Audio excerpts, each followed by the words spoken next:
आपसे भी पूछेंगे, आगे का सेशन आपसे भी कंटिन्यू करेंगे। उससे पहले मुदित सर यहाँ पर और भी हमारे पास कई सवाल हैं। सामवी जी कह रही हैं, thank you Mudit sir for your valuable suggestions. साथ ही साथ एचडीएफसी बैंक पर भी आपका रिव्यू जानना चाह रही हैं लॉन्ग टर्म के नजरिए से। कह रहे हैं इन्होंने एचडीएफसी बैंक की खरीदारी की हुई है 944 पर, एवरेज करना चाहिए?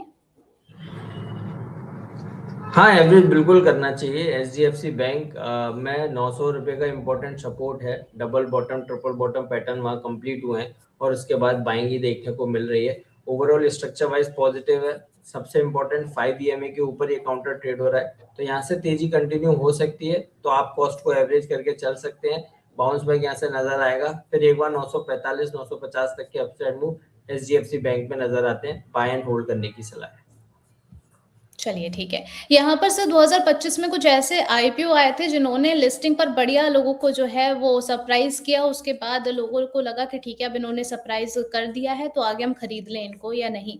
अभी कुछ सवाल हैं वो जो कि आईपीओ से ही रिलेटेड हैं। अभिमन्यु जी जो है मीशो के बारे में जानना चाह रहे हैं। मीशो ने अच्छे लिस्टिंग गेन दिए थे, अभी क्या खरीदारी इसमें बन रही है सर? देखिए, हाँ बिल्कुल बनती है। मैं तो इनफैक्ट ये बोलूंगा मीशो को खरीदारी करके चलिए। 159 के आसपास ट्रेड हो रहा है। स्टॉक में और तेजी बनेगी। 170 175 तक के अपसाइड मूव दिखा सकता है। बाइस पॉजिटिव है। स्टॉक में रिसेंटली 142 के आसपास बॉटम बनाया और वहां से जो रिवर्सल हुए हैं, लगातार हायर हाइज हायर लोज में काउंटर ट्रेड हो रहा है। तो हाल फिलहाल तो तेजी बन सकती है, यहाँ खरीदारी करके चल सकते हैं। टारगेट बनेगा 170 का। चलिए ठीक है, बिल्कुल खरीदारी करके यहाँ पर आप चल सकते हैं। एक यहाँ पर सवाल था पाक मेडी वर्ल्ड पर, आपका नज़रिया जानना चाह रहे हैं आशीष जी कि सर यहाँ पर आप कैसे रिव्यू कर रहे हैं मागी मीडिया को? देखिए, पाक मेडीवर्ल्ड ये सबसे पहले एक डिस्क्लेमर देंगे। ये स्टॉक हमने अपने क्लाइंट्स को रिकमेंड किया हुआ है, तो 100% वहाँ पर पोजीशन हो सकती है। 160 के आसपास से रिकमेंडेशन हमारी चल रही है, तो क्लाइंट के पास पोजीशन है ये मान के चलिए। बट जो भी हम बात कर रहे हैं चार्ट्स के हिसाब से बात कर रहे हैं। देखिए, मार्केट कहाँ इतनी वोलेटिलिटी बनी हुई है और इस स्टॉक में लगातार हायर हाइज हायर लोज जैसे काउंटर बने हुए हैं। 5 ईएमए के ऊपर ये काउंटर है, सारे इंपॉर्टेंट मूविंग एवरेजेस के ऊपर ये काउंटर है। चार्ट्स पे कोई भी टेंशन कोई भी पेन नहीं है। वॉल्यूम लगातार बढ़ रहे हैं, तेजी और कंटिन्यू हो सकती है। 195 तक के अपसाइड मूव पार्क मेडीवर्ड्स दिखा सकता है, तो बाय एंड होल्ड करने की सलाह है। यहाँ भी खरीदिए, कोई डिप आता है डिप में भी बाय कीजिए। 195 तक के अपसाइड मूव के लिए स्टॉप लॉस रहेगा 176 का। चलिए ठीक है। यहाँ पर नेक्स्ट क्वेश्चन जो है अविनाश जी का है, कह रहे हैं कि केल जो है वो आपको लॉन्ग टर्म के लिए कैसा लग रहा है, क्या इसको खरीदा जा सकता है सर लंबी अवधि के लिए? मैम कौन सा स्टॉक? गेल। गेल, गैस जी। Authority of India limited. देखिए, गेल में अच्छा स्ट्रक्चर है और रिसेंटली जो कंसोलिडेशन है उसका ब्रेकआउट आज के सेशन में हुआ है और अच्छे वॉल्यूम के साथ बाइंग है। तो ओवरऑल तो हम यही कहेंगे यहाँ से अभी और रैली कंटिन्यू हो सकती है और बहुत ज्यादा अपसाइड मूव की बात नहीं करेंगे। 174 175 के टारगेट्स के लिए गेल को यहाँ से खरीदारी करके चल सकते हैं। चलिए यहाँ पर जो है खरीदारी के मौके बनते हुए यहाँ पर नजर आ रहे हैं। कल भी हमने जरा एक इस पर्टिकुलर काउंटर की बात करी थी, गॉडफ्रे फिलिप्स इंडिया की। सर कल भी यहाँ पर आपका नजरिया हमने जाना था कि क्या करना चाहिए आगे, लेकिन एक सवाल आया है यहाँ पर आपके लिए, क्या अभी खरीदारी कर ली जाए? तो एक बार चाहेंगे कि आप फिर से अपना नजरिया शेयर कीजिए। अभी अगर हम देखें तो 2523 पर चलता हुआ नजर आ रहा है, 1.86% अपसाइड, क्या करना चाहिए? देखिए, कल भी एक ही टारगेट दिया था 2620 और आज स्टॉक ने 2635 का हाई बनाया है और उसके बाद वहां से प्रॉफिट टेकिंग नजर आई है। 2635 पर हाई बनाने के बाद प्रॉफिट टेकिंग इसलिए है क्योंकि डेली चार्ट्स पर 200 डेज एक्सपोनेंशियल मूविंग एवरेज 2635 पर ही है। तो जिस दिन भी अब ये काउंटर 2635 के ऊपर क्लोजिंग देगा तो उसके बाद स्टॉक में कम से कम 15 से 20% का अपसाइड मूव नजर आएगा। फिर 3000 तक के अपसाइड मूव के लिए काउंटर तैयार हो जाएगा। तो अभी नया बाय करने की सलाह नहीं है, लेकिन जिसके पास भी पोजीशन है होल्ड करके चलिए। 2470 स्टॉप लॉस के साथ 2635 के ऊपर नया बाय करने की सलाह होगी 3000 तक के टारगेट्स के लिए। ओके।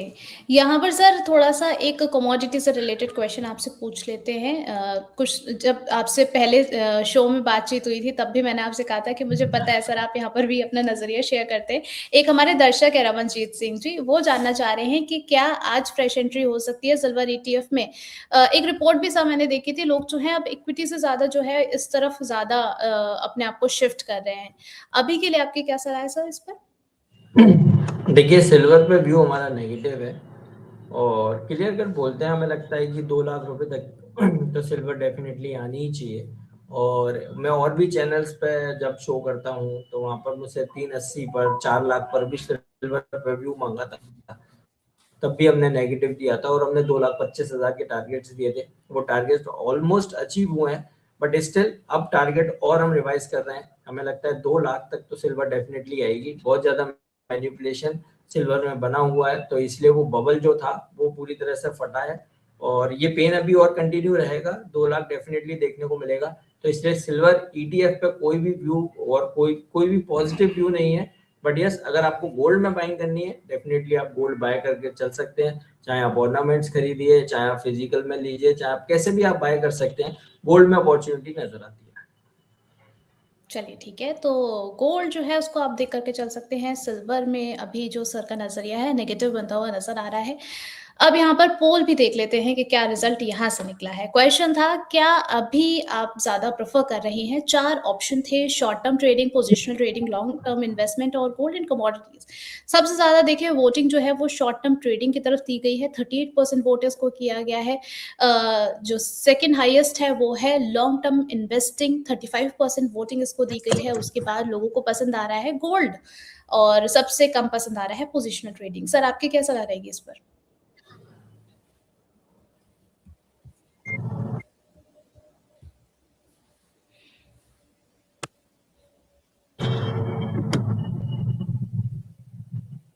मुदत सर क्या आपको मेरी आवाज़ आ रही है? हाँ हाँ हाँ, बताइए। सर पोल का जो रिज़ल्ट आया था आई थिंक आपने मिस कर दिया। मैं एक बार फिर से रिपीट कर नहीं नहीं, देती हूँ। या मैंने सुना जो क्वेश्चन था वो मुझे हम समझ ही नहीं आया कि आपने मुझसे पूछा। बट इतना जरूर मैंने सुना था कि वो सबसे ज्यादा वोटिंग शॉर्ट टर्म ट्रेडिंग के लिए आई है। और जी।